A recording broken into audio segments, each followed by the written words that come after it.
യൂട്യൂബിന് വിട.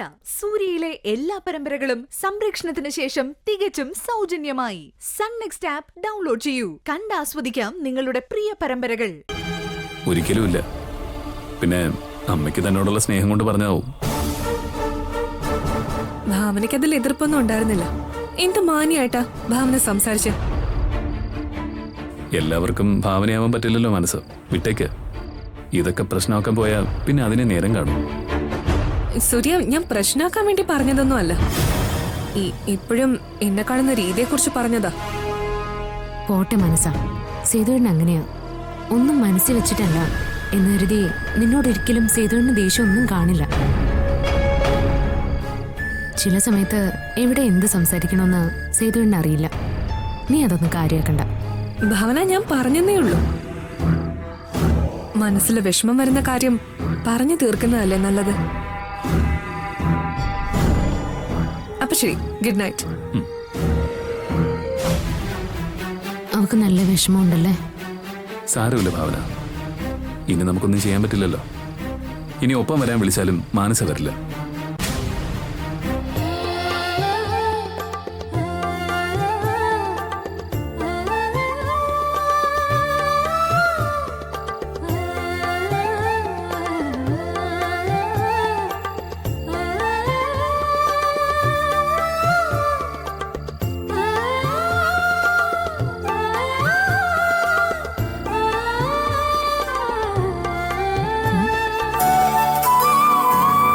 എന്താ സൂര്യ, നീ എന്താ ഇതുവരെ കണ്ടിട്ടില്ലാത്ത പോലെ നോക്കുന്നത്? ഇന്നെന്തോ തന്നെ കാണാൻ ഒരു പ്രത്യേക ഭംഗി. ആണോ? ഓ, വലിയ കാര്യമായിപ്പോയി. ഞാൻ വെറുതെ പറഞ്ഞല്ല ഭാവന, ഈ സാരിയിൽ തന്നെ കാണാൻ നല്ല ഭംഗിയുണ്ട്.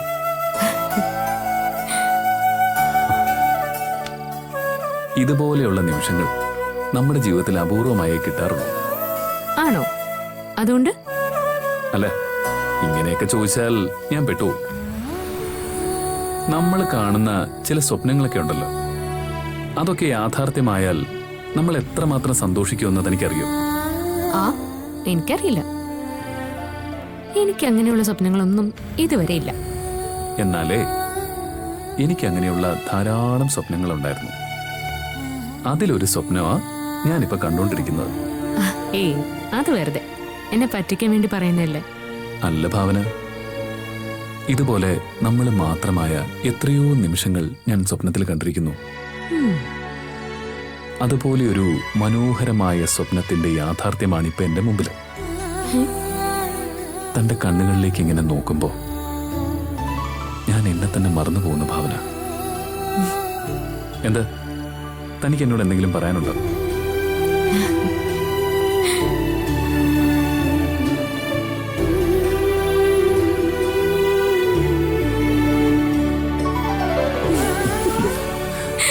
തൽക്കാലം ഒന്നും പറയാനില്ല.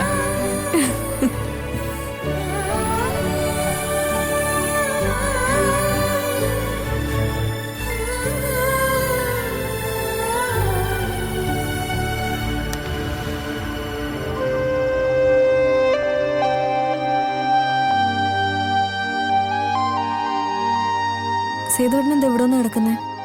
ഞാനിങ്ങനെ ഓരോന്ന് ആലോചിച്ചിട്ടിരിക്കുകയായിരുന്നു മയെ. എനിക്കറിയാം, ഭാവനയുടെ കാര്യമല്ലേ? അതേ മയെ, അവൾ ഇപ്പോഴും ഒരു ഉത്തരവാദിത്തമില്ലാത്തൊരു പെണ്ണാം. അല്ലേ പിന്നെ മാനസിക വേണ്ടി സപ്പോർട്ട് ചെയ്യൂ. നമുക്ക് എന്ത് ചെയ്യാനൊക്കെ സേതുവേട്ടാ. ഞാനും ഇക്കാര്യം അവളോട് സംസാരിച്ചിട്ടുണ്ട്. ഇനി അവള് തന്നെ ആലോചിക്കട്ടെ.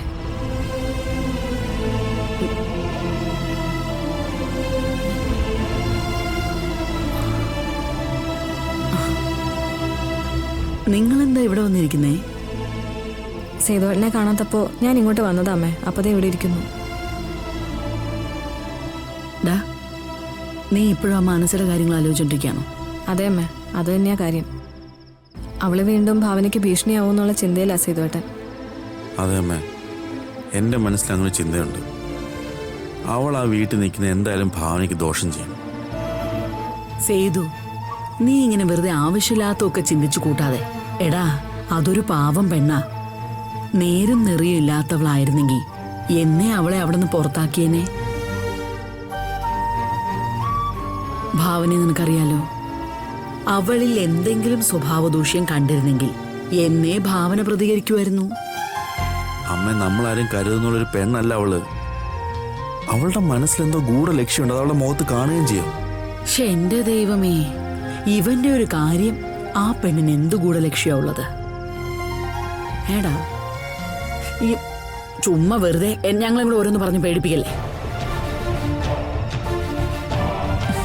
പാവാടാ, എല്ലാവരുടെയും വാക്കുകളും കേട്ട് വിശ്വസിച്ച് സൂര്യയുടെ കല്യാണ പെണ്ണായിട്ട് വേഷം കെട്ടേണ്ടി വന്നിട്ടും ആരോടും ഒരു പരിഭ്രമോ പരാതിയോ കാണിക്കാത്ത ഒരു മോളാത്.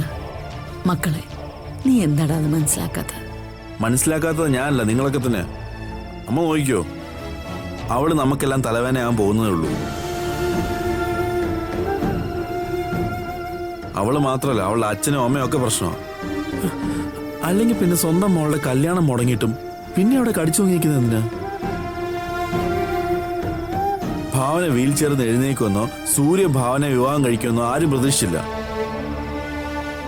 ആ സമയത്ത് അങ്കിളിന്റെ മുഖത്തുള്ള സന്തോഷം വേറെ ആരുടെ മുഖത്ത് ഞാൻ കണ്ടിട്ടുമില്ല. അതിപ്പോ നമ്മൾ പോലും പ്രതീക്ഷിക്കാത്തതല്ലടാ അവിടെ സംഭവിച്ചത്. ആരാണെങ്കിലും ഒന്നും പതറിപ്പോവും. അതൊക്കെ കഴിഞ്ഞ കാര്യങ്ങളല്ലേ സേതുവേട്ടാ. ഇനി അങ്ങോട്ടുള്ളത് നമ്മൾ നോക്കിയാ പോരെ. മാനസ് ഏത് നിമിഷവും തിരിച്ചു പോകും, പിന്നെ എല്ലാം ശരിയായിക്കൊള്ളൂന്നേ. ലക്ഷണം കണ്ടിട്ട് അവളും അവളുടെ കുടുംബവും തിരിച്ചുള്ള സാധ്യത ഞാൻ കാണുന്നില്ല. ഞാൻ പറഞ്ഞു. അത് വിട്. ഇതേ നാളെ സൂര്യൻ ഭാവനയും വരുമ്പോ ഇതൊന്നും പറയാൻ നിൽക്കണ്ട. അവര് സന്തോഷമായിട്ട് വന്നിട്ട് പോട്ടെ. ഞാനായിട്ട് ആരോടൊന്നും പറയാൻ പോകുന്നില്ല. ആലോചിച്ചും കണ്ടും ചെയ്ത് അവർക്ക് തന്നെ കൊള്ളാം. ഡാ, നീ രാവിലെ പോയി അവർക്കുള്ള ഡ്രസ്സും കൂടെ എടുത്തോണ്ട് വരണം കേട്ടോ. അവര് വന്നാൽ ഉടനെ മടങ്ങി പോവുക. അങ്ങനെയൊന്നും പോകത്തില്ല അമ്മേ. ഉച്ചയോടെ കഴിയാതെ എന്തായാലും അവര് പോയില്ല. ഡ്രസ്സൊക്കെ ഞാൻ പോയി വാങ്ങിച്ചോളാം. വാ മക്കളെ, വാ പോയി കിടക്കാം. അമ്മ ഒക്കെ ഞങ്ങൾ കിടന്നോളാം.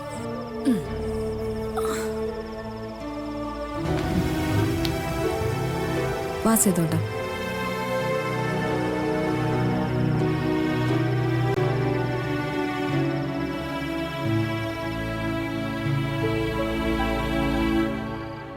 ബാമേ, നമ്മൾ ഈ വീട്ടിലുള്ള സ്ഥിതിക്ക് നാളെ ഭാവന ചേച്ചിയും സൂര്യണ്ണും വരുമ്പളേ നമുക്ക് എന്തെങ്കിലും ഗിഫ്റ്റ് കൊടുക്കണ്ടേ? അതിന്റെ ഒന്നും ആവശ്യമില്ല അബി. അല്ലെങ്കിൽ തന്നെ നമ്മുടെ കയ്യിലിപ്പോ ഒന്നുമില്ലല്ലോ. ആകെയുള്ളത് എന്റെ കുറച്ച് ആഭരണങ്ങളാ. അതെന്തായാലും ഞാൻ എടുക്കില്ല. അല്ലാതെ വേറെ വഴിയില്ല ബാമേ. ദേ, നമ്മൾ മാത്രമേ ഉള്ളൂ ഒന്നും കൊടുക്കാത്തത്. അതെന്താ നീ മനസ്സിലാക്കാത്തത്? അബിക്ക് അത് പറയാം. ഭാവനച്ചിക്ക് ഇപ്പൊ ആഭരണത്തിന്റെ ആവശ്യമൊന്നുമില്ല. ഓഹോ, അത് താനാണോ തീരുമാനിക്കുന്നത്? നേരത്തെ ഭാവനേച്ചിയെ കാണാൻ പോകുമ്പോ എന്തോ ഗിഫ്റ്റ് കൊടുക്കണമെന്ന് താനല്ലേ എന്നോട് പറഞ്ഞത്? അതെ, അന്നാ അരുന്ധതി വള ഊരി കൊടുത്തത്. ആ ആണല്ലോ. അപ്പോ അരുന്ധതിയുടെ ഏട്ടനായ സ്ഥിതിക്ക് ഞാൻ എന്തെങ്കിലും ചെയ്യണ്ടേ? അരുന്ധതി വള ഊരി കൊടുത്തത് അവൾക്ക് ഉണ്ടായിട്ടല്ലേ? അതുപോലെയാണോ ഞാൻ? ഭാവനേച്ചി എനിക്ക് വാങ്ങി തന്ന ആഭരണങ്ങളെ എന്റെ കയ്യിലുള്ളൂ. അത് ഞാനിപ്പോ എടുത്താ ഭാവനേച്ചി വഴക്ക് പറയും. അല്ലാണ്ട് തനിക്ക് കൊടുക്കാൻ മനസ്സില്ലെന്ന് പറയരുത്. എന്തിനാ അബി നമ്മൾ തമ്മിലിങ്ങനെ വഴക്കിടുന്ന? അബി ഇനി എന്തൊക്കെ പറഞ്ഞാലും ഞാൻ ആഭരണം തരില്ല. അത് ചോദിക്കാൻ വേണ്ട. ആ എന്നാ വേണ്ട, ഞാൻ വേറെ എന്തെങ്കിലും വഴിയുണ്ടോ നോക്കട്ടെ. എന്താ അബി? അബിക്ക് പറഞ്ഞ മനസ്സിലാവില്ലേ? ഭാവനച്ചിക്ക് ഇപ്പൊ ഒന്നും വാങ്ങാൻ നിക്കണ്ട. അറിയാലോ, നമ്മള് വീട് മാറാൻ പോവാ. ധാരാളം ചെലവുള്ളതാ. ദേ, തനിക്ക് ആഭരണം എടുക്കാൻ മടിയാണെങ്കിൽ വേണ്ട. പക്ഷേ ഞാൻ എന്തു കൊടുക്കണമെന്ന് ഞാൻ തീരുമാനിച്ചോളാം. ഭാവനേച്ചി തന്റെ ചേച്ചിയല്ലേ, അല്ലാണ്ട് പുറത്തുള്ള ആൾക്കൊന്നുമല്ലോ കൊടുക്കുന്നത്. അപ്പൊ ഞാൻ പറഞ്ഞ അബി കേൾക്കില്ലല്ലേ? ഇക്കാര്യത്തിൽ ഞാൻ കേൾക്കില്ല ബാമേ. ഭാവനേച്ചിയുടെ കാര്യത്തിൽ എനിക്ക് മാറിയിരിക്കാനാവില്ല. ഒന്നില്ലെങ്കിലും നമുക്ക് വേണ്ടി അമ്മയോട് ഫൈറ്റ് ചെയ്യാൻ ഭാവനേച്ചി മാത്രമേ ഉണ്ടായിരുന്നുള്ളൂ. അത് താൻ മറക്കല്ലേ. അതൊന്നും ഞാൻ മറന്നിട്ടില്ല അബി. അബിക്കറിയാലോ, എന്റെ ആഭരണത്തിന്റെ 3/4 ഭാഗം അബിയുടെ വീട്ടിൽ തന്നെ എപ്പോഴും ഉള്ളത്. അതെടുക്കണമെന്ന് അബിയോട് ഞാൻ എത്ര വട്ടം പറഞ്ഞതാ. അബി കേട്ടായിരുന്നോ? അങ്ങനെങ്കിൽ ഇപ്പൊ നമുക്ക് അതിൽ നിന്ന് എടുക്കാറുന്നല്ലോ. വീട് മാറിക്കഴിഞ്ഞാൽ എന്തായാലും എനിക്ക് എന്റെ ആഭരണം കിട്ടണം. അബി തന്നെ അമ്മയുടെ കയ്യിൽ നിന്ന് എന്റെ ആഭരണങ്ങൾ വാങ്ങി തരണം. അതൊക്കെ എനിക്ക് ഓർമ്മയുണ്ട്. പക്ഷെ വീട്ടിൽ ആ ആഭരണം ഒരിടത്തുമില്ല. എന്റെ ബലമായ സംശയം അത് അനിമാമന്റെ കസ്റ്റഡിയിലാണെന്ന്. വരട്ടെ ബാമേ, അത് ഞാൻ കണ്ടെത്തിക്കോളാം.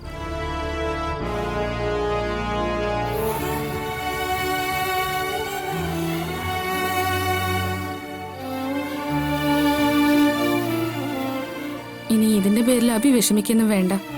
നമുക്ക് എന്തെങ്കിലും ഭാവനച്ചയ്ക്ക് വാങ്ങിക്കൊടുക്കാം. എന്തായാലും താൻ ഭാവനേച്ചിയെ പോലല്ല, നല്ല ഒന്നാം തരം പിശുക്കത്തിയ. 5ന്റെ പൈസ ആർക്കും കൊടുക്കില്ല. ഒന്ന് പോ അഭി.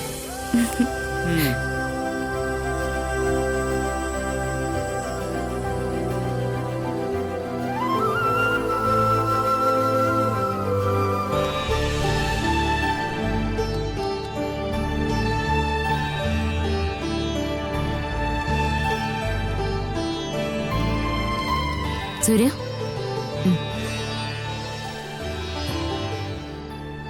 സേതുവേട്ടൻ അങ്ങനെ പറഞ്ഞില്ലായിരുന്നെങ്കിൽ മാനസക്കൂടെ കൂട്ടായിരുന്നു അല്ലേ സൂര്യ? ഇനിയിപ്പോ പറഞ്ഞിട്ട് കാര്യമില്ലല്ലോ, അത് വിട്ടേക്ക്. ആന്റിക്ക് ഇക്കാര്യത്തില് നല്ല വിഷമമുണ്ട്. ഭാവന, ഞാൻ പറയുന്ന ഒന്ന് കേൾക്ക്. ഇവിടെ മാനസ കൂടി വരേണ്ട കാര്യമൊന്നുമില്ലെന്ന് ഞാൻ പറഞ്ഞതല്ലേ, പിന്നെ എന്താ? ഞാൻ അമ്മയെ സൂര്യപ്രഭയിൽ കൊണ്ടുപോകുന്നതിനെ പറ്റി ആലോചിക്കായിരുന്നു. സ്വാമിജിയെ ഞാൻ വിളിച്ചിരുന്നു. സ്വാമിജി വിദേശത്ത്, അടുത്ത ആഴ്ച മടങ്ങി വരും. അപ്പൊ പിന്നെ എന്താ ചെയ്യാ? അവിടെ പകരം ആരെങ്കിലും കാണോ? അത് വേണ്ട, അമ്മയെ സ്വാമിജി തന്നെ ചികിത്സിക്കണം. എന്നാലേ നമുക്കും അല്പ സമാധാനം കിട്ടും. അതുവരെ ഇപ്പൊ തുടരുന്ന മെഡിസിൻ തന്നെ കൊടുക്കാം.